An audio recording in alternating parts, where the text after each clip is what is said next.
I would like to welcome everyone. My name is Jaleesa Johnston. I work as Programs Lead in the Learning and Community Partnerships Department at the Portland Art Museum. For my verbal description, I would like to share that I am a Black woman with Black hair pulled back. I'm wearing black rimmed glasses and I have on a blue turtleneck with like red birds printed on, a purple sweater, and I'm sitting in a gray room with a closet with white doors behind me and some toys in the corner. And I'm very happy to be opening this year's series of Art and Conversation with you all. So before we get going, I also love to give background about what Art and Conversation is, especially for folks who are just tuning in. Art and Conversation is a program that's been running for quite a while here at the museum. Before the pandemic, the program would generally start around 9:15. People would arrive and there would be a social hour to have conversation over coffee and donuts before our lecture started, which would start around 10:15. And usually our lectures would focus on exhibitions that were on view at the museum. But we've also had opportunities to really open up the discussions, to invite community partners, artists who are based in Portland, outside curators, as well as inviting other PHAME staff to speak about their work in the arts. So it's had a variety of speakers involved, which has made it a really rich program. And then once the program ends, everybody who attended the program, which is available for free, would go into the museum for free and look at all of the work on view. But now during quarantining and pandemic times, we are virtual and we start the program at 10. And we still have awesome speakers sharing about awesome exhibitions, artwork, education, collaboration. And it's one of the silver linings about being virtual is that we're able to offer this program to people who were not able to come to the museum before. So that is something that we're actually very thankful for, and we are definitely taking advantage of as much as possible by offering this program. So during today's program, I also want to mention, if you have any questions for our speakers, please enter them into the Q&A box if you're watching on Zoom. And if you're watching on Facebook Live, just enter them into the chat and we will feed them into the Q&A box here on Zoom. So for today's talk, we are joined by PHAME. PHAME is a fine and performing arts academy serving adults with intellectual and developmental disabilities. PHAME is built upon the belief that art is for everyone and that our community is stronger when it champions opportunities for all. It is my pleasure to introduce Rob Smith from PHAME, who will be introducing everyone else and facilitating the conversation. Before I turn it over to Rob, I would like to give a brief verbal description for Rob. Rob is a Black man with a white beard, wearing black rimmed glasses and a black hat and a dark gray button up. And with that, Rob, I will turn it over to you. And thank you for being here and helping to facilitate this conversation. Thanks, Jaleesa. And thank you, Portland Art Museum community, for having us in your space today. My job at PHAME Academy is the Director of Community Engagement. And what we're going to be talking about today is one of our silver linings, or a couple of our silver linings, in discovery and discovering new art and new artists due to the work we do working in the disabilities community. Who I have with me today are two of our students, Crystal Kralian and Timmy Mayer. But for starters, I'm going to introduce our executive director, Jenny Stadler, and she's going to tell you a little bit more about PHAME in what we do. Hey, everybody. Thanks, Rob. I want to thank the Portland Art Museum for this amazing opportunity, and also for what I'm hoping will be a long and wonderful partnership working together. We love you guys, and we think the more work we do together, the better. I am a white woman with blue eyes and brown hair, and I'm wearing a green sweater and dangly green earrings, and behind me is a bookshelf and a chair and a poster of one of the shows that PHAME has done in the past few years. So I'm going to just take a couple of minutes to describe PHAME, and then we're going to show you a video that is really what is PHAME all about, told in students' voices. So PHAME started about 38 years ago. We were modeled by our founder and by parents. We were modeled on the Special Olympics. It was seen as an opportunity for people, adults with developmental disabilities, to get involved in the arts. So adults with developmental disabilities, typically, once you reach adulthood, there's just not much out there for you in the arts world to learn, to perform, to grow. So at that time, 38 years ago, there was really nothing. So PHAME started 38 years ago with a once a year musical production, and then sort of grew into classes. And now where we are is we are kind of a three-legged stool. We have three main parts of our program. We have our academic part of our program, our school, which is really the heart of everything we do. We will typically run between 25 and 30 classes a term. We have 4 terms a year with the seasons, fall, winter, spring, and summer. The classes are very multidisciplinary. We are also very responsive to what students want to learn. So we do a lot of things that you would expect in an art school. We have a choir, we have drumming classes, we have a visual art class, but we also do a lot of more modern, contemporary kind of work, and really trying to meet what people want right now. So for example, we have a videography class, we do a podcasting class, we have an animation class, we also have multiple movement classes, yoga, different kinds of dance, musical theater. I think sometimes we'll run 5 different kinds of acting classes. So anyway, these are all open to our students. We have 100 to 120 students a term taking classes with us. The second part of our program, the second leg in the stool, is our performance program. We still, once a year, put on one big show. So typically in the summer, a big musical, but recently we've been moving more towards student created work. So this show here, The Poet's Shadow, was entirely created by students, designed by students, and we hired local artists to amplify our students' ideas and voices. It was in partnership with the Portland Opera. It was really exciting. You might have seen it last year or 2 years ago on the Portland Opera stage.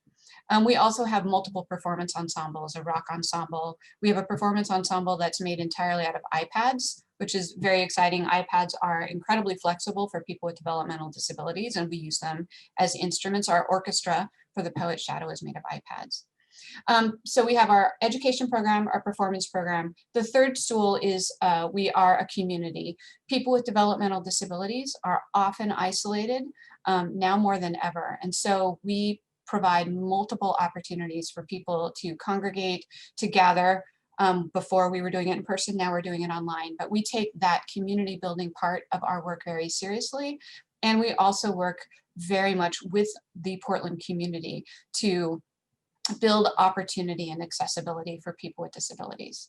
So before I talk about our pandemic response, I'm hoping that we can show a video. You can find this video if you want to see it again or share it on our website, on our homepage. This is a basic What is PHAME video. So please enjoy the video. What is PHAME? PHAME is a place where you can create. We discover talents that we thought we didn't possess.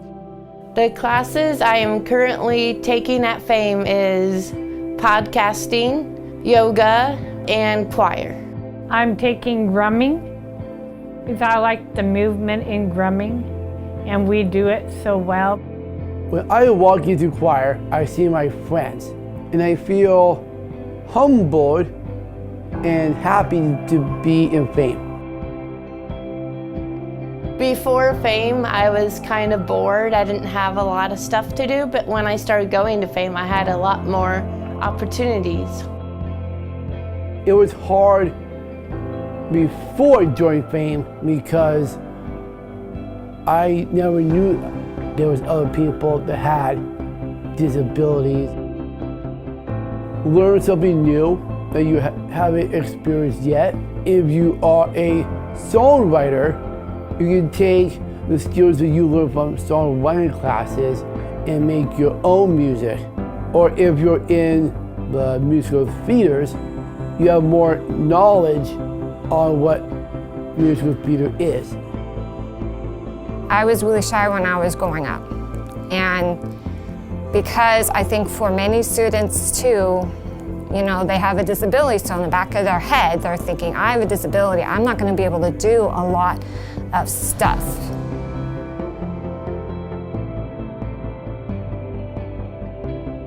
I really do think that FAME does a good job of allowing students to take artistic risks. The teachers know that we have these talents and that they're trying to help us build those. And then, you know, if an opportunity arises for them to go out there, they can go with confidence and say, okay, you know, I can do this because I have somebody that's backing me up. My favorite class is rock ensemble because we get to perform all year round and we get to do really great performances. We just was awesome singing and standing up and showing people that we have talent and what we can do out on stage. Have people know that we can do a lot in FAME. What it's like to be a part of a community that values all people is quite amazing because everyone feels like they belong at FAME and no one is let down. I come to FAME because I'm with my peers. And you know, your peers are your friends too, and you can help your peers out and see what they are all about. To be yourself, to not be afraid to show who your true colors are. I feel that I have a real community. Don't be afraid to take risks. FAME is a place to be passionate, to enjoy life, to make friends. You know, and it's important for people to understand just because we're different doesn't make us any less better than other people. Anybody should be able to pursue what they want despite their disabilities, you know, because ultimately they're humans and they have rights just like any other person. FAME. Creating art. Expanding possibility. Hey, join us. Thank you for showing that. I love that video. I haven't watched it in, I don't know, 8 months, and I just love that video. It's so fabulous. So I just want to really quickly jump in and tell you very quickly about what our response has been since the pandemic. So basically we kind of had that big shutdown in Oregon about a week before the end of our last winter term, as you know, nearly a year ago. We shut down for the last week of winter term, and I spent a weekend literally crying and thinking, what am I going to do? What are we going to do? And then I listened to our staff, our amazing staff and our amazing teaching artists, and they recommended we go online. And within 3 weeks, we moved our entire spring term, well, not our entire, but most of our spring term online. We got every single staff person deeply involved in working with Zoom, learning Zoom, figuring out how to break Zoom or not break Zoom. And we then reached out to every single one of our students to see if they wanted to participate, see what kind of supports they needed, and attempted to get them online. We did a bunch of Zoom training sessions. Simultaneously, we took our entire course schedule, figured out which classes would work or not work online, moved those that we thought would work online, and ended up with 17 classes online. We had 65 students. in spring term, bold students who decided we're going to do this crazy moving online thing. We also moved some of our social activities online and started doing performances online. So spring term, we had 65 students in 17 classes. Summer term, we had 75 students and about 20 classes. We did a bunch of project-based work, which is what Rob and our students with us today are going to talk about, is about the projects we worked on over the summer. Winter term, fall term, we had 95 students, I think 25 classes. And now that we're in winter term, we have 103 students and 30 classes. We also have mindfulness and meditation classes. Leah, who is in that video, is now one of our teaching artists, teaching mindfulness and meditation. We continue to do online performances, and we have discovered different kinds of art that we were not doing before the pandemic. And we have discovered that we were not reaching all the students we could be reaching by just being confined to a physical space. So while we are eager to get back in person, the lessons we've learned from the pandemic will forever change our organization. I want to hand the mic back to Rob and to the students who are with us today to talk more about our animation program and what has happened over the last 9-10 months since the pandemic at PHAME. Thank you again for having me, and I look forward to talking to you more during the Q&A. I'll be here to answer any questions then. Thank you, Jenny. So one of the things we wanted to make sure that we were doing while we transitioned into distance learning, we wanted to still give students the opportunity to delve into really deep artwork. And it just so happened we had a teacher who was really into animation and in its simplest forms. And so we decided, well, hey, let's run a really remedial animation class, something that's accessible for everyone. And so we were able to start teaching animation to folks. And another thing that allowed, or another silver lining in us transitioning from being live in person to being virtually stuck in our homes is we were able, though, to reach out to more students than we ever would have imagined. And one of these students, Crystal, sought us out because for the first time, it was actually like a better scenario for her to take classes while she was at home. So, you know, being in person isn't always for everyone. And this is something we realized, and we're kind of happy that we were able to realize that. Because what it produced was these new artists and this new art. So let's just get into that. So if we could we show like some or one of Crystal's videos, Jaleesa, just so you can all see what I'm talking about.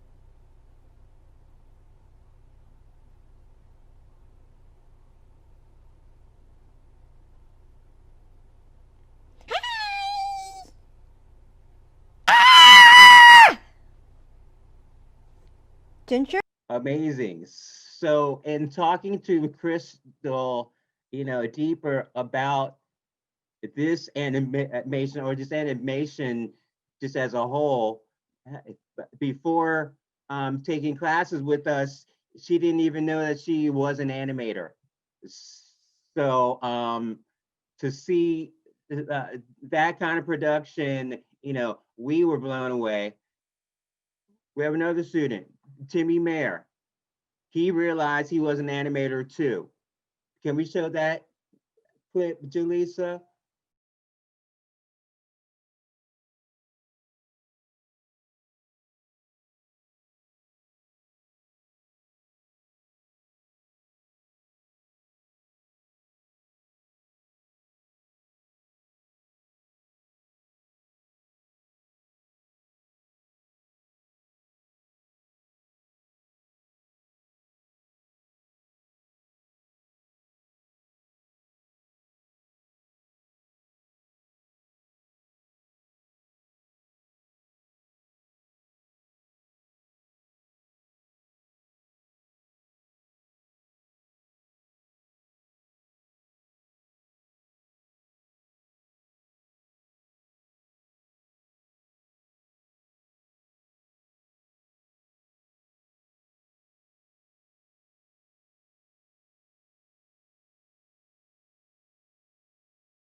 So you can see the pool of talent that we all of a sudden are realizing, is possible, even if everyone is in their homes. So one of the things we try to do every summer is come up with a combined project where multiple classes are involved, much like a production house, where we try to provide a forum where students can experience what it's like to, for example, put on a show or make a production. So we're trying to figure out what can we do for the summertime that multiple classes could get involved and make something. So as we have these animators, we also have a couple of voice acting classes. We have a class for playwriters. We have a class for music makers. So we decided for the summer, let's come up with a group project and let's make an animated short movie. And so that's what we did.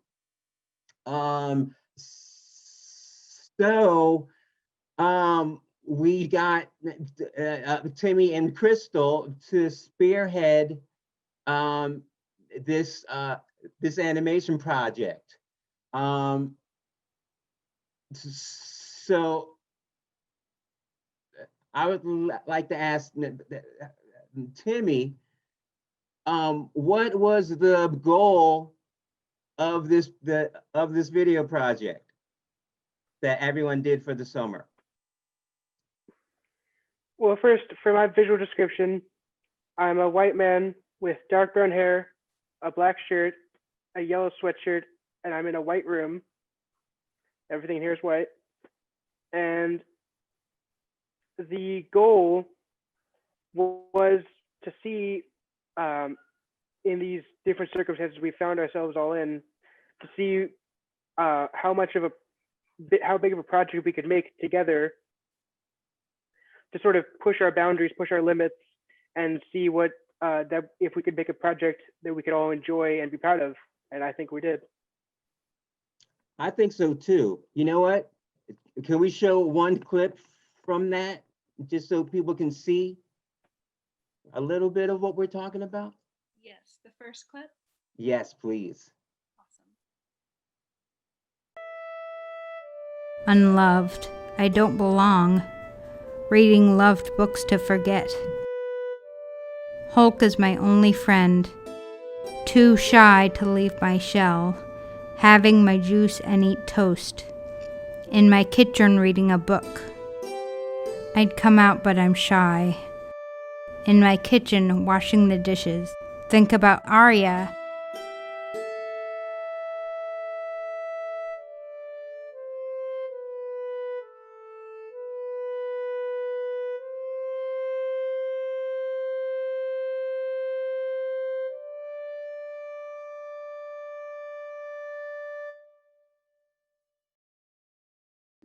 So, Timmy and Crystal, let's ask Crystal first. What was your particular role in the creation of this video that we did, which is called Lost in the Woods, by the way.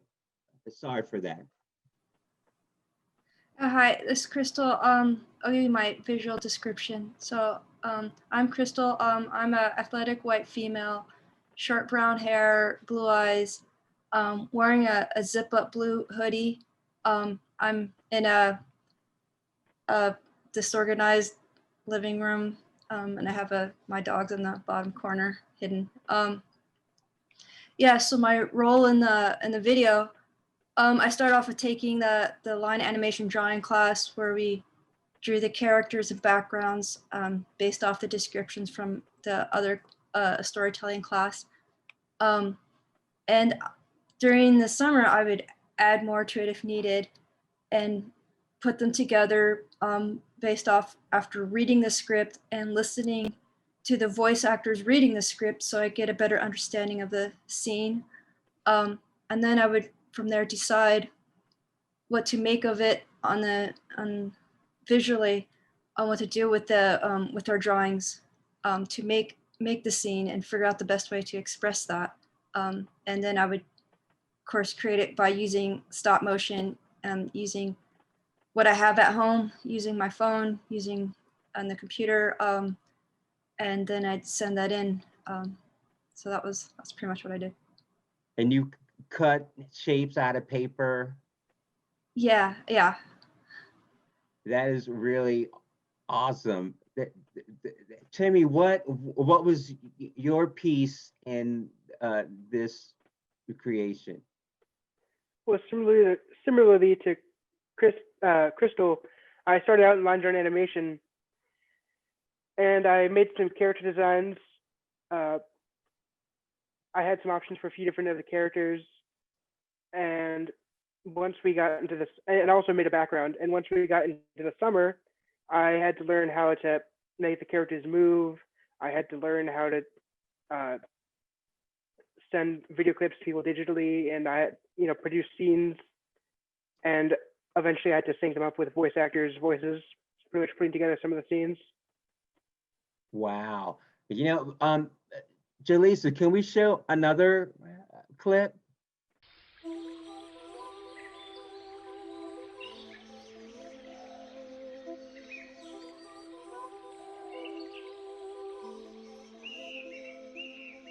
What happens in your heart when you see someone and you can't talk straight? Oh, love. I want true love. I've been loving Arya. When I saw her in math class, I knew love is so magical. My love hides behind screens.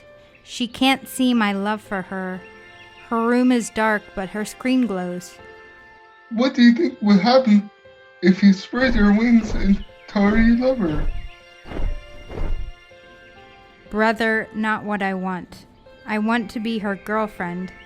I want to take her night bowling. I love Arya lots. Lots. My zing, I can tell her. I'm going to tell her at last. I'm glad I'm saying I love you. I love you so much, girl. So I'm curious, how did the theme or how did the story come about? Did you work with another group to collaborate with? Could you tell me a little bit about how that worked out, Timmy? Well, the story started with one of our fellow classes, Poetic Storytelling, and they would send us these poems, sometimes haikus, sometimes other different kinds of poems. And they started out, they would have little bits of what the characters were feeling, what the characters were doing and saying.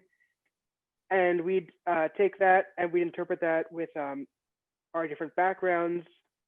We'd use that to inform the characters and their movements and what they said. So we'd move that on to line drawing animation. And eventually, as you saw, it was scored in the musical class and the voice actors, and really we all just came together to make one product. Wow. This is a question for both of you. What were some of the challenges you faced in making this video?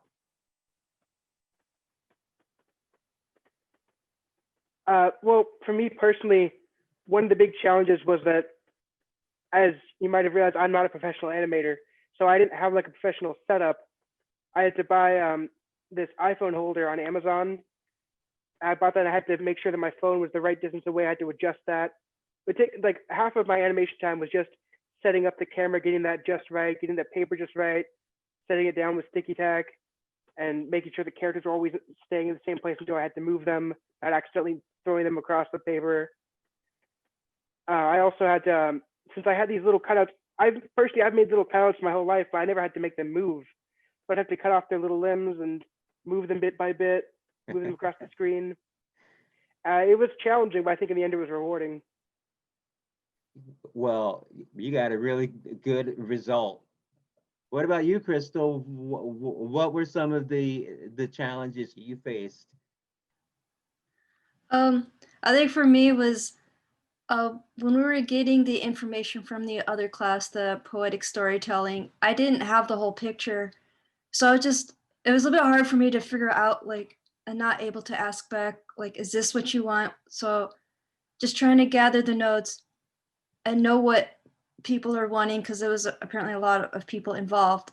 So I was just trying to like read the script, and then I would have like this one image in my mind, like, okay, this is what they're thinking. And then I would hear the voice actors, and then it would completely change what I thought, because I would hear the emotion behind it. So that was really hard for me to put together and still not know what the whole story was. And then for me to decide how I'd want to do this visually. And then what I found even harder was like some parts of it didn't have an action for me to give when you think of, okay, make something moving. So it became like there's parts where the characters would just have like a self-talk as they're just thinking about being in love or something, but I had no idea what's like, well, what should I do with them?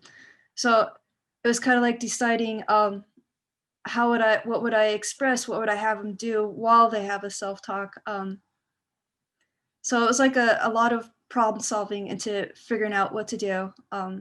But I mean, once I had some answer to that, I mean, it got pretty exciting after that. So yeah. Wow, that is really complex. That's a lot to think about when you're animating, creating a world that you're not positive everything that's in it real time. So, but you made it look awesome. Can we see one more clip for that? Because I would just like love to see how all that culminated.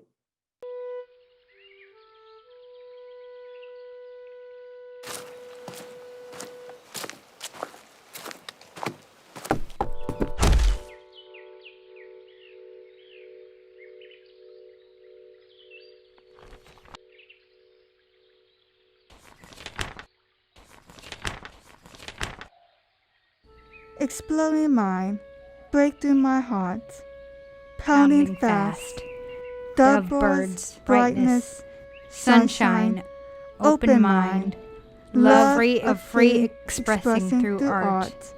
My true heart is for you. Love, my dear girlfriend. Rainbow Aria from PJ.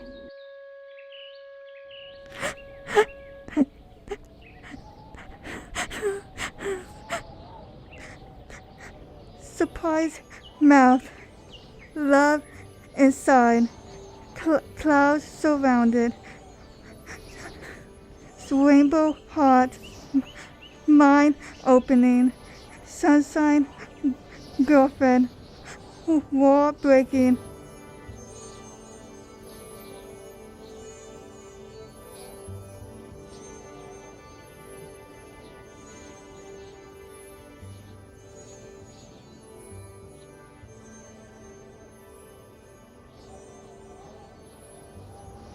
Wow, so well done. Let me ask you both, what was the most significant takeaway or things that you learned during this whole process of creating this project with other folks? Well, I think the biggest takeaway for me is that even with limited resources, with limited people, with limited time, and with little experience, though still hard work, you can make a project that you can be proud of and that people will enjoy seeing. Real talk. What about you, Crystal? Yeah, I learned I was very much into this. Like I learned about that I'm an animator. I learned that how much interest I had into it to teach myself, and I realized how much just having internet made a huge difference. Where I just looked up everything and how to create, how to animate, how to make a drawing work a certain way, or how to express something. I mean, it was out there, and I just looked for hours just watching how to do different things within, whether creating the stop motion app or making a drawing happen. I learned how much I was really into it. The fact that I put that many hours into it, like that showed something to me. Like I have a very strong interest in that. And yeah, I just found like, it's like, wow, I think I have a real passion in this, you know, an interest, and I may possibly look in this direction for work or something with the digital arts or video editing.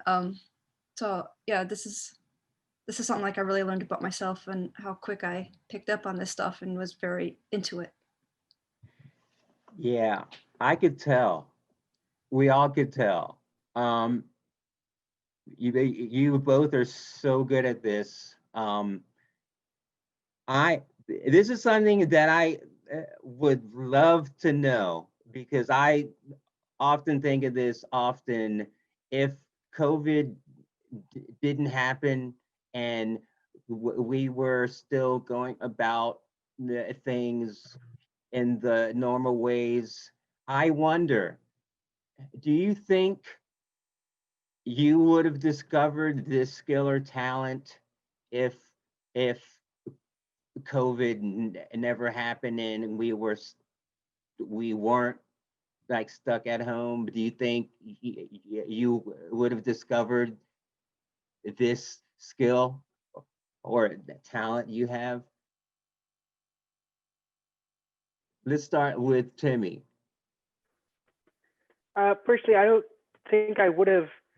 I don't think without being, you know, forced into quarantine and forced into online learning, I don't think I would have gotten the push I needed to try something like this and to really get out of my comfort zone. Like animation's always been an interest of mine, and I've always loved visual art. I don't think I would have had the push to really try something like this if it weren't for, you know, the events that have unfolded. Yeah, I feel that way too, sort of. It's so interesting. What about you, Crystal? Yeah, if it wasn't for COVID and having to suddenly stay at home, and it was a really change in life. I knew about FAME, but I was very intimidated with the idea of going out in person. So I was like, I was kind of putting it off. But when this change happened, and then I saw you guys had online classes, I was like, now's a really good time to do this, and having like this this buffer of I feel safer on the computer, 'cause doing it from home. So just coming to FAME was the one change, and then yeah, and then discovering being able to what things I could do at home, and then I had more time to play with what I was learning and expressing art. So yeah, if it wasn't for COVID, I wouldn't have discovered this. I don't think I would have ever known that I would be into animation, or I would probably barely be doing any kind of art. So I'm actually really thankful for all this. Well, I'm so thankful that we were able to continue to offer classes, because yeah, none of this, we probably would not have been here today. So as hard and challenging this year has been, we have discovered many silver linings, and thank the universe for art. But does it, maybe we can open up our screens for some questions and stuff, if anyone has any questions for the panel here. So we do have one question so far. As a fellow FAME student, do you like drawing with specific types of materials like pencil or pen, or do you want to learn how to do it with a stylus type of pencil / program on your tablet or computer? That's a Timmy or Crystal question. Well, I'm definitely used to using colored pencils and pencils on like a sketchbook. That's what I've done for years now. That's what I'm used to doing. But I am planning on working with digital art on a tablet eventually. Probably within the next few months, I'm planning on branching out into that and seeing what I can do with digital art.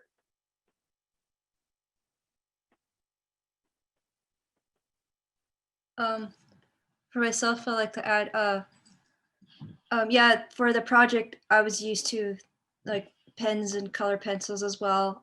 And I was wanting to I wanted to expand that to try watercolor or other type physical art material.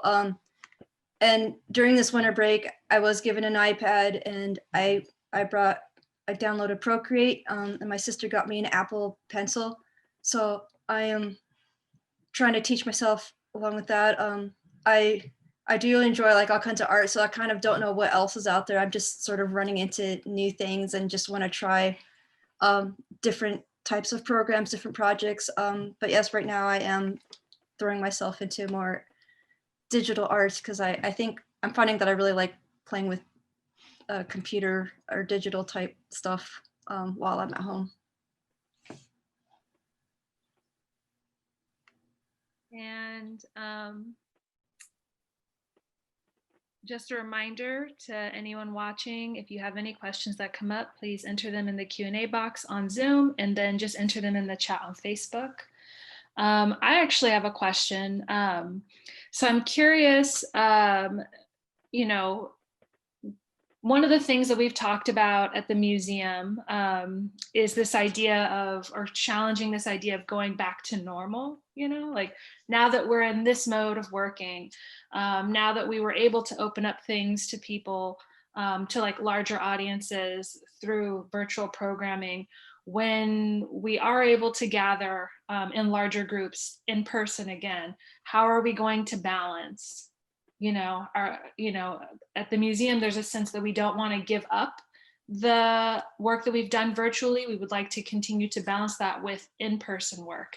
And so my question to FAME is, I know it's pretty early on to think about this, so I apologize if the question feels really like premature, but is there some discussion or thought about what education will look like for you once you are able to hold classes in person, given that there are students who really do benefit from more of an online interaction and feel more comfortable doing that? Rob, are you good if I jump in here? Oh yeah, please, feel free.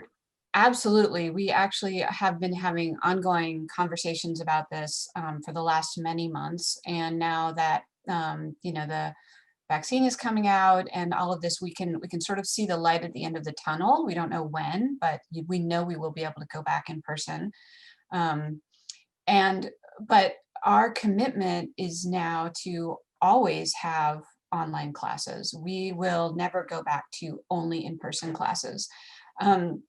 We don't know what proportion of those classes will be online versus in person. So for example, if we're running 30 classes, are 10 of them online? Are 15 of them online? Or, we haven't figured that part out yet. I think Rob mentioned that not only are we serving students who were not able to come to FAME because of the disability, because of transportation issues, things like that. But we also are serving students now from all over the country. And it's important to us. We have 7 students from 7 different states now taking classes at FAME. And it's important to us to continue to serve them. So I talked about the 3-legged stool, and we're kind of thinking about going back in regards to that 3-legged stool. Our online programming will pretty much always be our not our online, our education program. We will always have some online classes. Our performance programs they're a little more, I'm sorry, let me go back to education program. We are also having a conversation about whether we can have hybrid classes. Are there classes that lend themselves to being able to have both, where you can have some students in person and potentially some big screen where people who are not actually in the room are equally able to participate in the class and part of that conversation. So we might have online, in-person, and hybrid classes. Who knows? We're figuring that out. It's a technology question. Performance-wise, while performance is a huge part of who we are and what we do, what we have discovered is that there is a real benefit to having some of our performances online. And so I think that probably going forward, we will be broadcasting our bigger performances when they happen, having one at least that's broadcast live or something very soon afterwards, but also we will continue to have some performances that are only online. And I think for social things too, we'll continue to have our online social gatherings in some mix. It really is going to transform the way we operate. So something that we're only just beginning to talk about, but we are in the process of developing a new building for FAME, which will be in the same location as our current office, but it'll be an entirely new building. And what's been really fun is to have these conversations over the last year with our architect about, if we're going to have a performance space, what does a performance space look like that then allows us to have people coming in online to be part of a performance? When we talk about our technology classrooms, what does our technology classroom look like if it's going to include people who are both physically in person and not in person? We actually have a room potentially built which will be built, it's already designed in our new space, that will be just a recording studio that will become a place for teaching artists to teach online classes. So it's going to be integral into everything we do from now on. Stay tuned. Yeah. Thank you. That sounds very exciting. And we have another question from an audience member. Would you ever want to advertise FAME and or sell your artwork or about your disabilities? The answer is yes to all those. We would love to advertise anywhere. As Jenny mentioned, we're serving students all over the country right now. So, if anyone is interested in what we do, yeah, we'd be happy to send an ad out, I guess. And in terms of talking about our disabilities, for sure, if anyone wants us to talk, we love that. We love talking about FAME, and some of our students love to talk about themselves too. So yeah, if you want to have us, let us know. And that actually is a good reminder that in the chat for everybody that's watching on Zoom, And I think also on Facebook, my colleagues dropping some links in the chat. There's the website for PHAME, and then there's also a direct link to the course catalog. So, yes. Thank you, Lisa.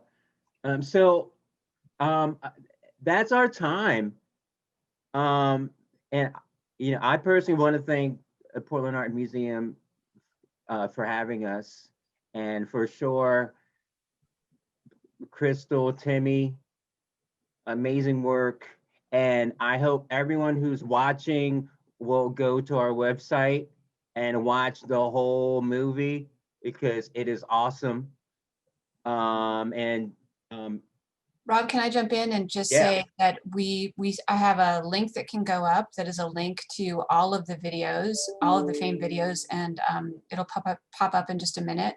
What you'll find on this link, actually this summer we did 3 videos. We did the animated film, which is the one we've been talking about today. We also did a dance and drumming video, which is just a party, it's just a party. So if you need to pick up today, watch that.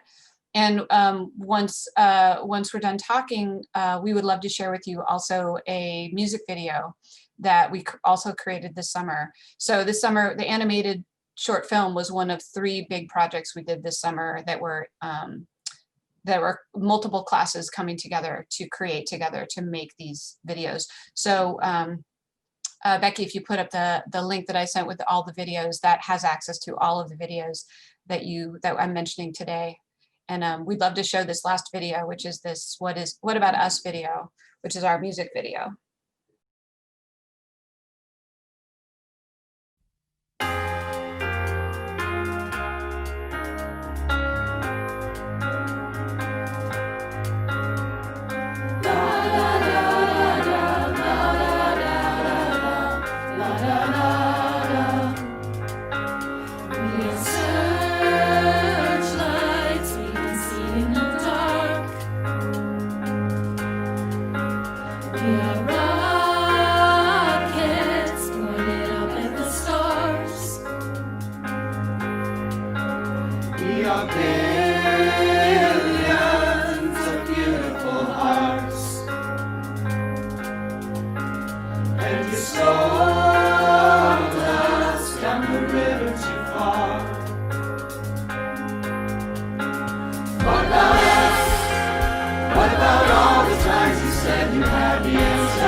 you ready?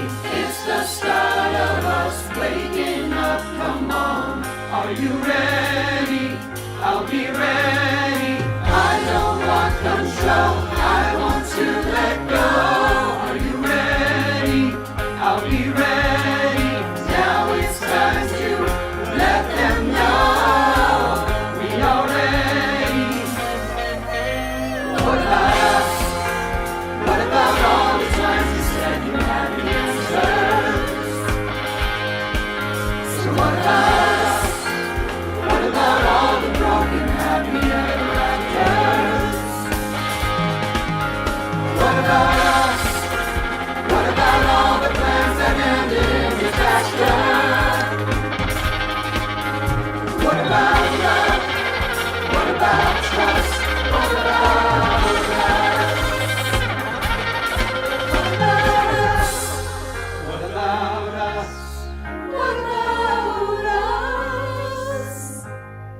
What about us? What about us? What about us? What about us?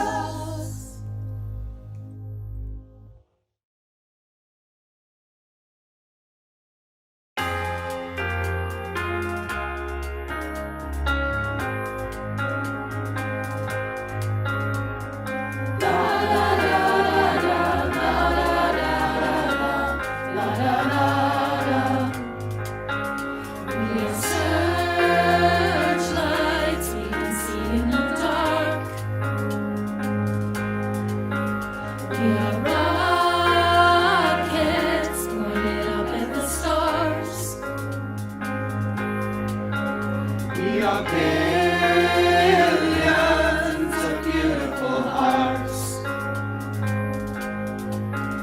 And you stole us down the river too far. What about us? What about all the times you said you had the answers? What about us? What about all the broken happy ever afters? Thank you. That was awesome. And then I believe there might be one more link that I'm forgetting to share. Jenny, oh, everything's been, okay. Awesome. Yeah, everything's there. Yeah. Well, with that, we will close. And I just want to thank everyone. Thank you, FAME. Thank you, Rob, Crystal, Tim. Thank you, Jenny. Thank you so much for partnering with us on our very first Art and Conversation of 2021. And we're actually looking forward to and hoping to partner more. So for those in the audience, keep an eye out. There should be some awesome programming coming up this year. And additionally, if you are interested in continuing to tune in to Art and Conversation, keep an eye out on the Portland Art Museum's events calendar, as well as our blog. We'll be posting within the next few weeks, the months coming, what the different topics will be. Awesome. Well, sorry, go ahead, Rob. Oh yeah, no, I was just thanking you. Yeah, no, thank you. With that, I hope you all have a lovely morning. Thanks again for joining us. Thank you, and I hope that you have a lovely day.